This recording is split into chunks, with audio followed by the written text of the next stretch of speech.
You know, it's fascinating. I was sitting with a friend yesterday. She was telling me about her third relationship ending this year. Same story, same pain, same confusion. I don't understand, she said. Why does everyone leave me? And I wanted to say something profound, something healing. But the truth is often uncomfortable. The truth is this: people don't leave you because of who you are. They leave you because of who you refuse to become. Let me share something with you, something that might sting a little, but something that could change everything. You see, there's a pattern here, a pattern that most people spend their entire lives refusing to see, because seeing it means taking responsibility. I've worked with thousands of people over the years, spoken to countless souls searching for answers, and I've noticed something profound. The people who ask, "Why does everyone leave me?" are often the same people who haven't asked themselves a more important question: what am I doing that pushes people away? Now, before you get defensive, before you start listing all the ways others have wronged you, just breathe. Stay with me here. Because what I'm about to share could be the key to everything you've been searching for. You see, relationships aren't random. They follow patterns. Your patterns. Patterns you've been unconsciously creating for years. Think about your last relationship, the one before that, and the one before that.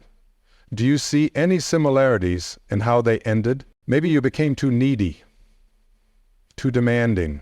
Maybe you stopped being the person they fell in love with. Maybe you started expecting them to fill a void that only you can fill. Or perhaps you did the opposite. You became distant, emotionally unavailable. You built walls so high that love couldn't climb them. Here's what I know about human nature.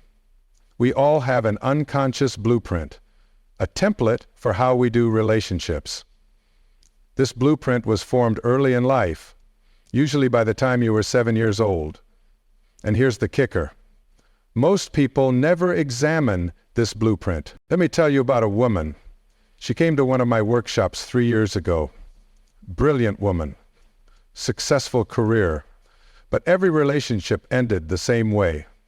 She would meet someone wonderful, fall deeply in love. Then, slowly, systematically, she would begin testing them. Little tests at first. If you really loved me, you'd remember my favorite coffee. Then bigger ones. If you cared, you wouldn't go out with your friends tonight. Each test was designed to prove one thing, that eventually, like everyone else, this person would abandon her. And guess what happened? They did, every single time. But here's the beautiful part of this story. She finally saw the pattern. She realized she wasn't being abandoned, she was creating abandonment. Once she saw this, everything changed.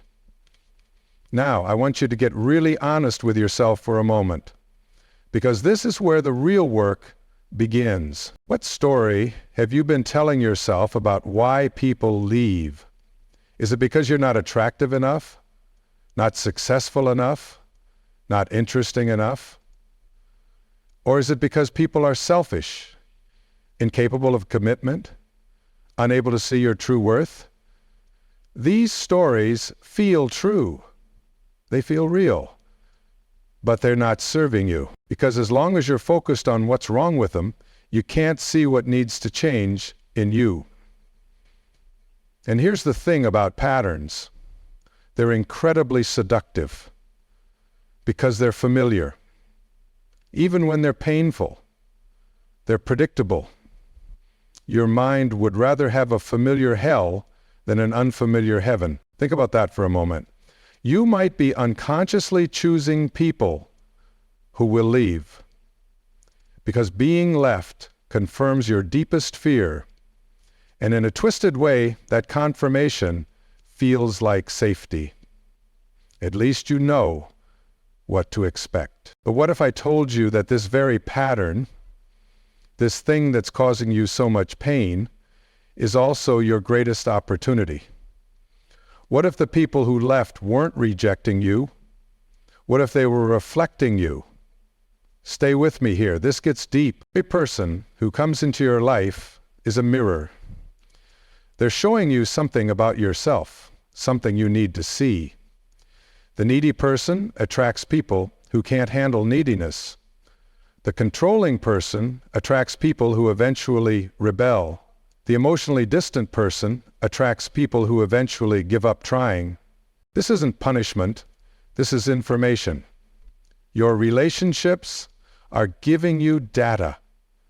Data about your unconscious patterns, data about what needs to heal, but most people miss this completely. They're too busy being hurt to be curious. Let me share another story. A man named David, married 3 times.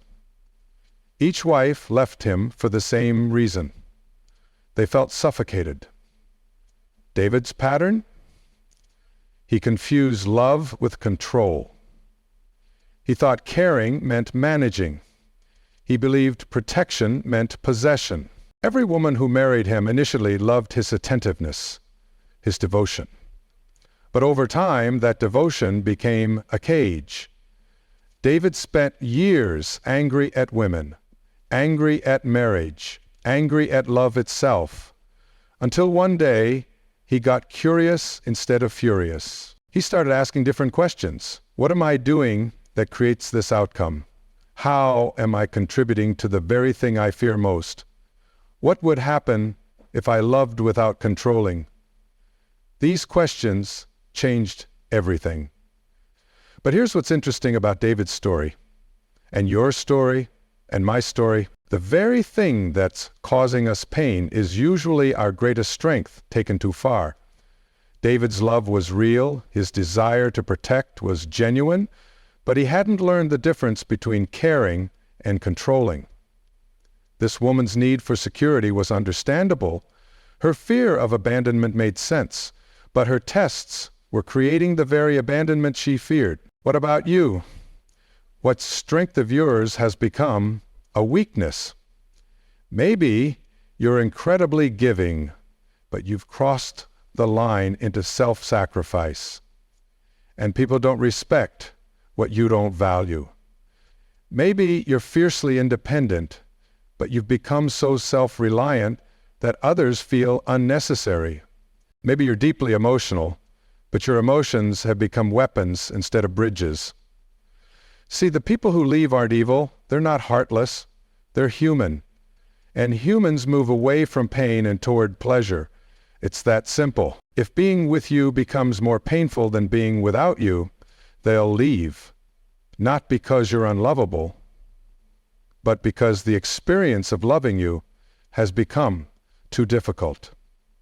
Now, I know this is hard to hear. I know it challenges everything you've believed about your situation, but stay with me, because here's where it gets beautiful. Once you see the pattern, you can change it. Once you own your part, you can heal it. Once you stop being the victim of your story, you can become the author of a new one. But this requires something most people aren't willing to do. It requires radical self-honesty. You have to be willing to look at yourself without the filters of justification and blame. You have to be willing to see how your pain created more pain, how your fear created more fear, how your need created more need.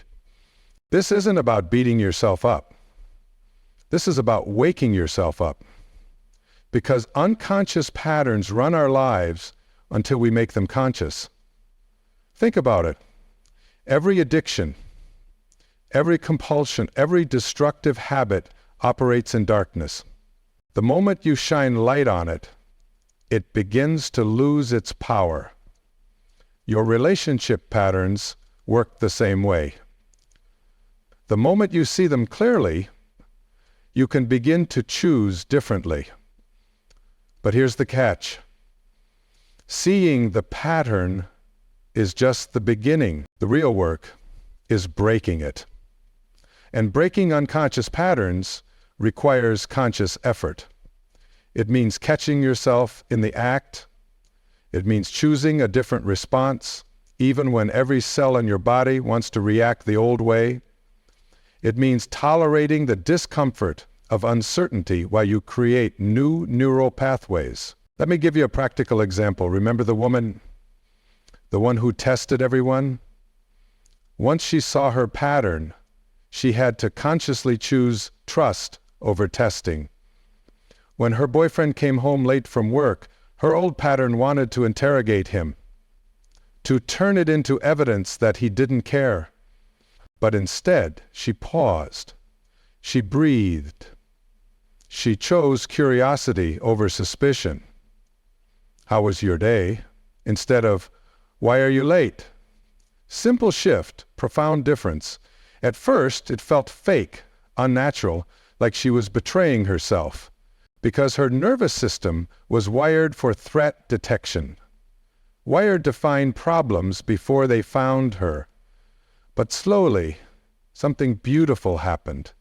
As she chose trust, she became more trustworthy. As she chose love, she became more lovable. As she chose peace, she became more peaceful, and the people in her life responded accordingly. This is how healing works. You don't heal by changing other people. You heal by changing yourself. You don't create better relationships by finding better people. You create better relationships by becoming a better person. Now, I want to address something important here. Some of you might be thinking, but I was genuinely mistreated. I was betrayed. I was abandoned. And you're probably right. Pain is real. Betrayal happens. People do leave without explanation. But here's the crucial distinction. What happened to you is not the same as what you make it mean. The meaning you give to your experiences becomes your reality. If you make betrayal mean you're unlovable, you'll unconsciously create more betrayal. If you make abandonment mean you're not enough, you'll unconsciously create more abandonment.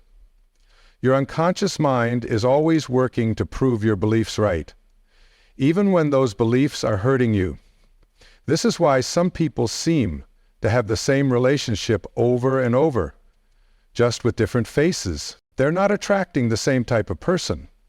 They're attracting people who will help them replay the same unconscious drama until they heal the original wound, until they change the core belief, until they break the pattern. So how do you do this?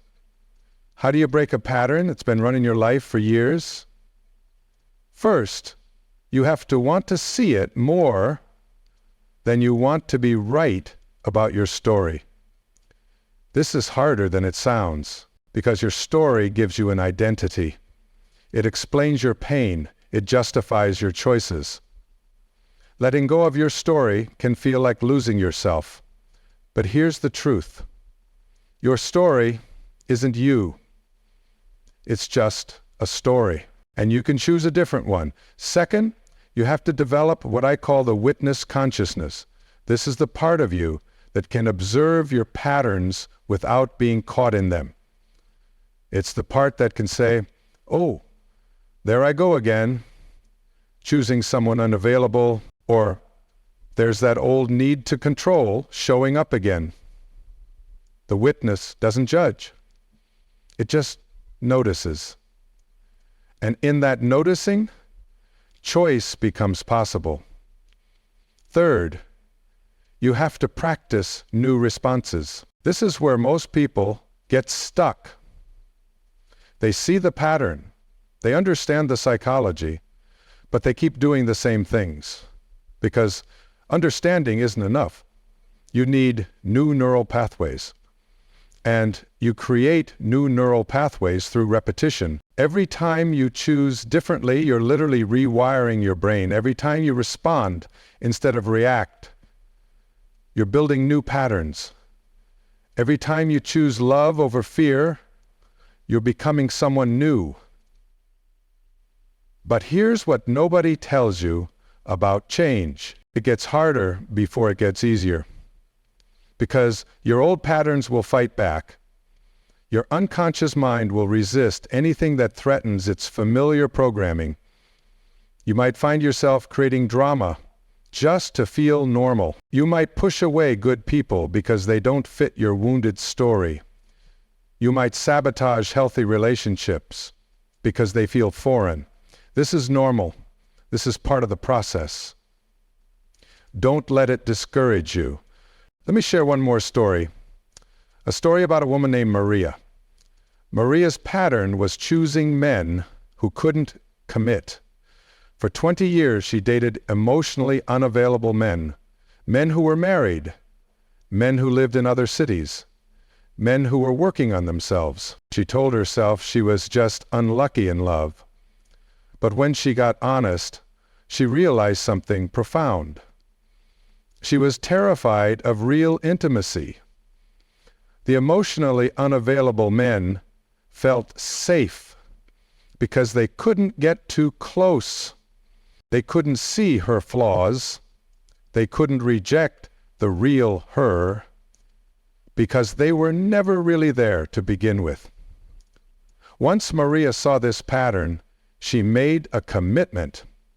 She would only date men who were genuinely available. Do you know what happened? She almost stopped dating completely because available men terrified her. They wanted to know her, really know her. They wanted to spend time with her, make plans with her, include her in their lives. Everything she thought she wanted felt overwhelming when it was actually offered. But Maria stayed committed to her growth. She practiced tolerating intimacy. She practiced being seen. She practiced receiving love. And slowly, something miraculous happened. She fell in love with someone who could love her back. Not because she found the right person, but because she became the right person. She healed the wound that was creating the pattern. Now, as I share these stories with you, I want you to think about your own patterns. What keeps showing up in your relationships? What are you complaining about that might actually be your creation? What are you unconsciously choosing that you consciously want to avoid? Because here's the beautiful truth about patterns. They're not random. They're not accidents. They're not bad luck. They're information. Information about what needs to heal, information about what needs to grow, information about what needs to be loved. The very thing that's been your greatest source of pain could become your greatest source of wisdom. The pattern that's been repeating could become the pattern that breaks. But only if you're willing to see it. Only if you're willing to own it. Only if you're willing to heal it. So let me ask you this. Are you ready to stop being the victim of your patterns?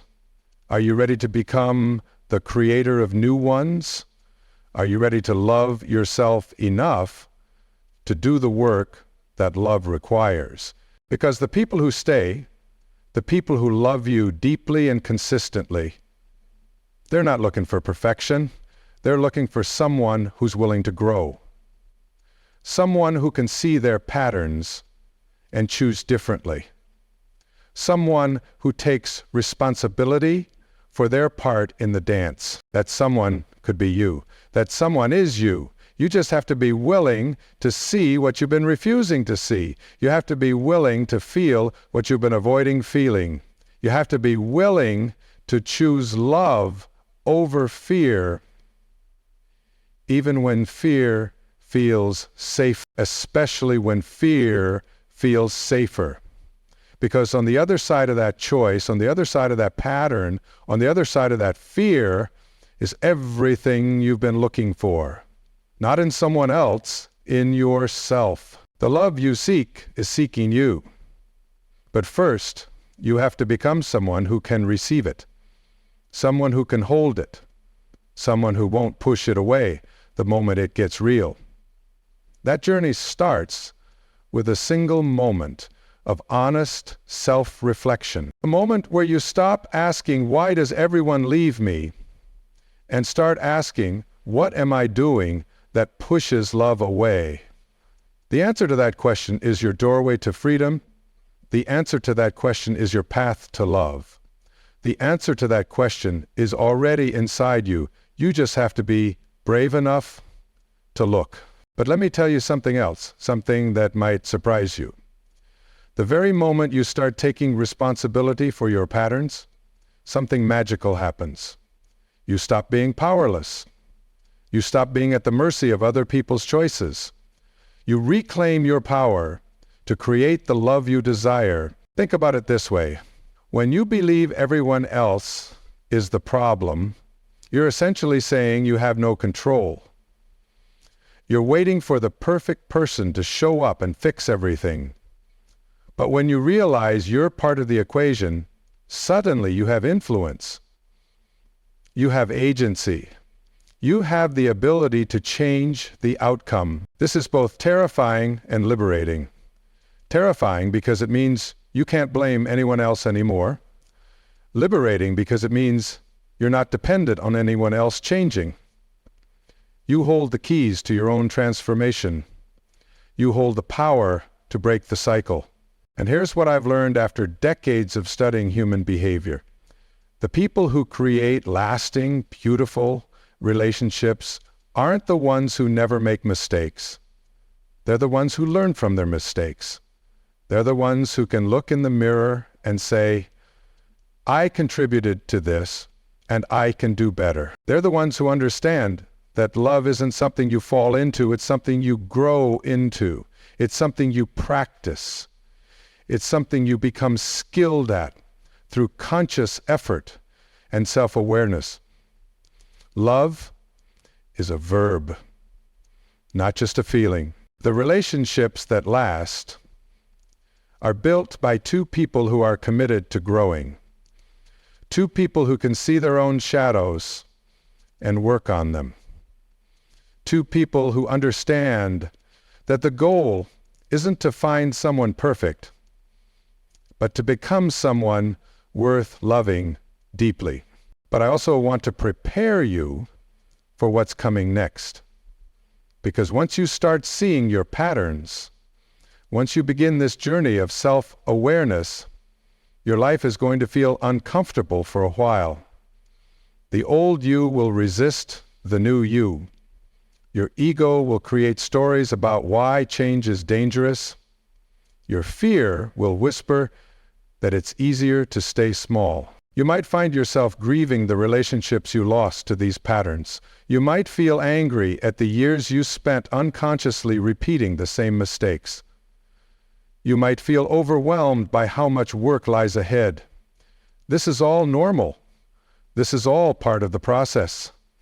Remember this. Every master was once a disaster. Every expert was once a beginner. Every success story was once someone who felt hopeless about their patterns. The difference between those who transform and those who stay stuck isn't talent or luck. It's persistence. It's the willingness to keep choosing growth, even when it's uncomfortable. And here's something beautiful to remember as you do this work. Every time you choose differently, you're not just healing yourself, you're healing everyone who comes after you. You're breaking generational patterns. You're creating new possibilities for love in the world. Your children, if you have them, will benefit from your consciousness. Your future relationships will be deeper because of your work. Your example will inspire others to look at their own patterns. This isn't just personal transformation. This is service to the collective healing of humanity. So be patient with yourself as you grow. Be compassionate with yourself as you stumble. Be proud of yourself for having the courage to look. Because most people live their entire lives unconscious of their patterns. Most people take their wounds to the grave without ever transforming them into wisdom, but not you. You're here. You're listening. You're ready to see what you've been refusing to see. You're ready to become who you've always been capable of being. The journey of conscious love begins now. So, as you leave here today, I want you to carry this truth with you. You are not broken. You are not unlovable. You are simply unconscious of patterns that no longer serve you. And consciousness is the beginning of all transformation. The moment you see clearly is the moment everything can change. But I also want to prepare you for what's coming next. Because once you start seeing your patterns, once you begin this journey of self-awareness, your life is going to feel uncomfortable for a while. The old you will resist the new you. Your ego will create stories about why change is dangerous. Your fear will whisper that it's easier to stay small. You might find yourself grieving the relationships you lost to these patterns. You might feel angry at the years you spent unconsciously repeating the same mistakes. You might feel overwhelmed by how much work lies ahead. This is all normal. This is all part of the process. Remember this: every master was once a disaster. Every expert was once a beginner. Every success story was once someone who felt hopeless about their patterns. The difference between those who transform and those who stay stuck isn't talent or luck. It's persistence. It's the willingness to keep choosing growth, even when it's uncomfortable. And here's something beautiful to remember as you do this work. Every time you choose differently, you're not just healing yourself, you're healing everyone who comes after you. You're breaking generational patterns. You're creating new possibilities for love in the world. Your children, if you have them, will benefit from your consciousness. Your future relationships will be deeper because of your work. Your example will inspire others to look at their own patterns. This isn't just personal transformation. This is service to the collective healing of humanity. So be patient with yourself as you grow. Be compassionate with yourself as you stumble. Be proud of yourself for having the courage to look. Because most people live their entire lives unconscious of their patterns. Most people take their wounds to the grave without ever transforming them into wisdom. But not you. You're here. You're listening. You're ready to see what you've been refusing to see. You're ready to become who you've always been capable of being. The journey of conscious love begins now.